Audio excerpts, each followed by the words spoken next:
हमारे साथ गौरव टिकैत हैं। गौरव टिकैत के पुत्र हैं और लगातार किसानों के बीच लोकप्रिय हैं, किसानों के बीच जाते रहते हैं। हम उनसे भी बात करेंगे। गौरव जी, ये बताइए कि संवादहीनता सरकार से और किसानों के बीच लगातार जारी है, आगे का क्या रास्ता होगा, क्या लगता है, क्या स्थिति बनेगी? देखो, किसानों ने पहले जब से दौर से वार्ता हुई और जब तक जो है वार्ता का दौर चलता रहा, कोई भी एक ऐसी मीटिंग ना वो छोटी होगी जिसमें किसान जो है ना गया हो जी। जब 12 संशोधन पर बातचीत तैयार होगी तो यानी कि 12 ही दौर की वार्ता हुई और 12 ही संशोधन में वो हुई। आगे की जो वार्ता तोड़ रखी वो सरकार ने तोड़ रखी, क्योंकि बिलों पे जो है उन पर बात करने के लिए कुछ रह ही नहीं रहा जी। वे बात कैसे करेंगे, क्योंकि सारे का सारे जो बिल हैं वे सारे के सारे गलत हैं। तो इसकी बात तो सरकार और किसानों के बीच पहले दिन से हो रही है कि बिल गलत है, बिल वापस लो, लेकिन सरकार सुन नहीं रही है। अभी परसों का दिन था जब पंजाब में राकेश टिकैत जी पे हमला भी हुआ, इसको कैसे देखते हैं आप?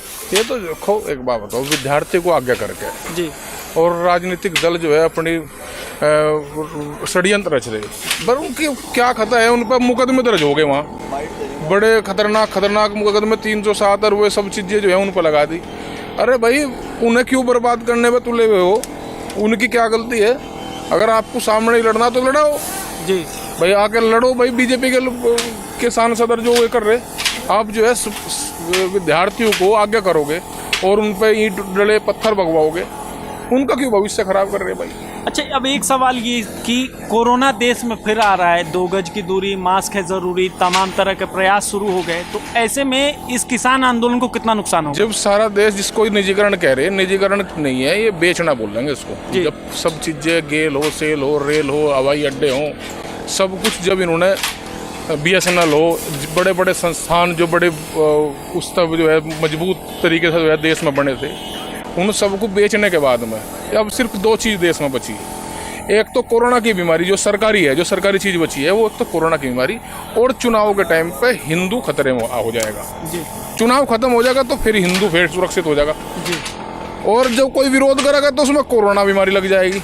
2 चीज़ सरकारी बची हुई है जी। चुनाव के टाइम पे तो हिंदू खतरे में, और कोई विरोध करेगा तो कोरोना बहुत तेजी से फैलेगा जी ये देश में। तो क्या ये इस किसान आंदोलन के लिए, क्यों किसान आंदोलन को कमजोर, क्योंकि अगर ये गाइडलाइन जारी होती है, मैं गाइडलाइन की बात करूं, अगर सरकार की तरफ से गाइडलाइन जारी होती है कि आप 2 गज की दूरी, मास्क है जरूरी, तो लाजमी है कि आपको यहाँ से हटाया जाएगा। हाँ बिल्कुल हटाओगे तो वो किसान वो भी तो पूछेगा। वो बंगाल में चुनाव चल रहे, वहाँ नहीं था वो कोरोना, वहाँ भी तो 2 गज की दूरी चाहिए थी जी।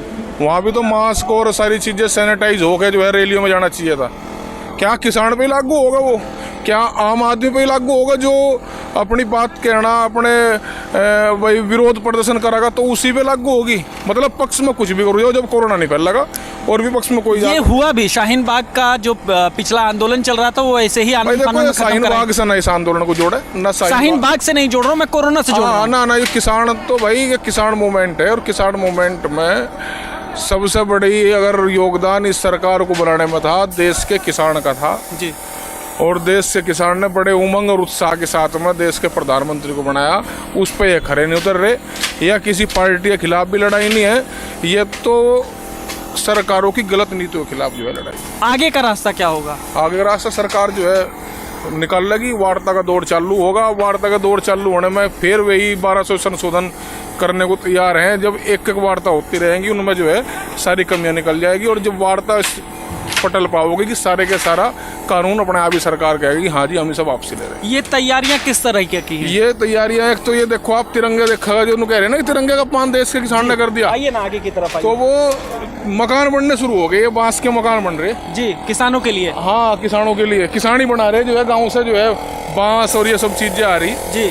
तो ये तिरंगे के मकान बनेंगे झोपड़ी नुमा, 15 बाई 15 के, 15 बाई 15 के जो है झोपड़ी के उसमें होगा, उसमें कूलर लगाएंगे, ऊपर तो फांस और कुराड़ लगेगी, साइडों में से ये तिरंगे के भी होंगे। मतलब जब तक बिल वापसी नहीं तब तक घर वापसी, ऐसा लुक रहेगा यहाँ से लेकर, और जब तक जहाँ तक ये अपना आखिरी नंबर 1 जो बैरिक है, बैरिकेटिंग है, वहाँ तक दोनों तरफ तिरंगे के मकान जब बनते चलेंगे, ऐसा विहंगम दृश्य सड़क के दोनों तरफ रहेगा कि देखेंगे, और जो देशभक्ति का असली जज्बा है वो यहाँ देखने को मिलेगा। ये देख रहे थे आप, ये हमारे साथ टिकैत के पुत्र थे जो कह रहे थे कि ये विहंगम दृश्य होगा जब ये 3 रंगों का घर, 3 रंगों की झोपड़ी जब बनकर तैयार होगी किसानों के लिए, तो ये खूबसूरत दृश्य होगा। साथ साथ कोरोना पे बात करने पर इन्होंने ये कहा कि जब देश में रेल, भेल, सेल सारी चीज़ें बेच दी गई हैं, बस 2 चीज़ें रह गई हैं सरकार की, जिसमें एक कोरोना है, और वो जब मन करता है सरकार अपने हिसाब से कर लेती है और उसको परोस देती है। टिकैत के पुत्र का कहना था, गौरव टिकैत का। अब आगे की रणनीति क्या होगी ये देखना दिलचस्प होगा। हालांकि किसानों ने अपनी तैयारी, अपनी सारी चीज़ें बता दी हैं। अब देखना दिलचस्प होगा कि आगे का रास्ता क्या होगा। बने रहे महाखबर के साथ, मैं सुधाकर सिंह, गाजीपुर बॉर्डर।